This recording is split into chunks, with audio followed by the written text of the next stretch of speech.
American آرم force سے retired sergeant Richard make میکنی ایک white American ہیں جو اسلاموفوبیا کا شکار تھے۔ ان کی مسلمز کے خلاف نفرت اتنی بڑھ گئی تھی کہ رچرڈ نے فیصلہ کیا ایک اسلامک سینٹر کو بم سے اڑانے کا۔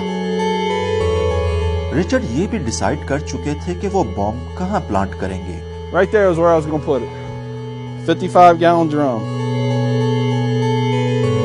رچرڈ کا پلان ایک ہوم میڈ بم سے امریکی اسٹیٹ انڈیانا میں منسی اسلامک سینٹر کو تباہ کرنا تھا۔ رچرڈ کا کہنا ہے کہ وہ دور کھڑے ہو کر بم بلاسٹ میں 200 سے زیادہ مسلمز کو بس مرتے دیکھنا چاہتے تھے۔ I was just going to dial it in on the phone and watch the show. And that's how I was going to do my part. اپنے پلان کی امپلیمنٹیشن سے پہلے رچرڈ نے فیصلہ کیا ایک دفعہ اس اسلامک سینٹر کو وزٹ کرنے کا، اور یہ ایک وزٹ کئی وزٹس میں بدل گیا جب رچرڈ نے فیصلہ کیا قرآن کو اسٹڈی کرنا، اور اس کے 3 ویکس بعد ہی رچرڈ نے اسلام قبول کر لیا۔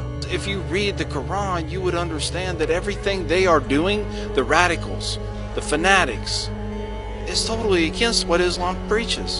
Totally against what is believed the way we should be as human beings, to get together, to come together in one understanding.